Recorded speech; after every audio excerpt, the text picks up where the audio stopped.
大家好，我是安布实验室工程师子恒。现在我已经把这个小吊舱呢，已经装到了P450上面。我们接下来的测试呢，主要是测试这个小吊舱在P450上面的目标跟踪的一个测试。我们的小吊舱的一个组成呢是相机加上云台，然后它只有2轴的一个小吊舱。我们采用的是一个非常高清的一个摄像头，它是星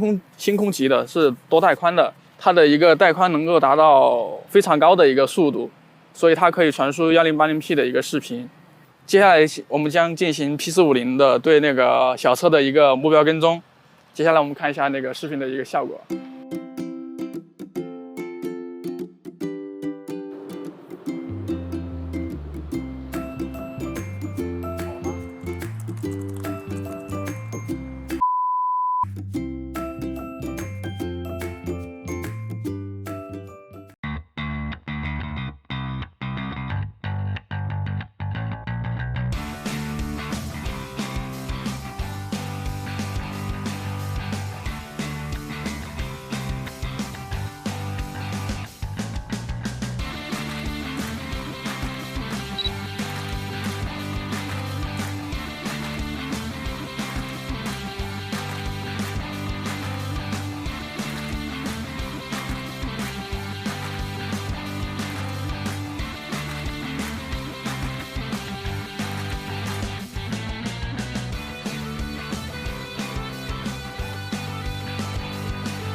刚刚我们已经完成了目标追踪测试，本次的飞行的话，效果还是蛮不错的，并且它的一个对目标的一个锁定，它对那个目标的跟踪的效果都是非常好的，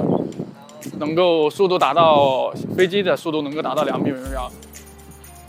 包括偏航的角度的跟随也是非常及时的，所以这个小吊它基本是能满足我们的一个目标追踪的一个功能，然后它的一个稳定性和那个视频的一个清晰度也是非常好的。那你觉得研发这个目前最困难的是什么？目前最困难的地方就是它的一个制作工艺流程问题，就是需要采用不同的工艺才能把它做得出来吧，算是。还有就是一些目标跟踪算法的一些落地，这是比较难的一部分。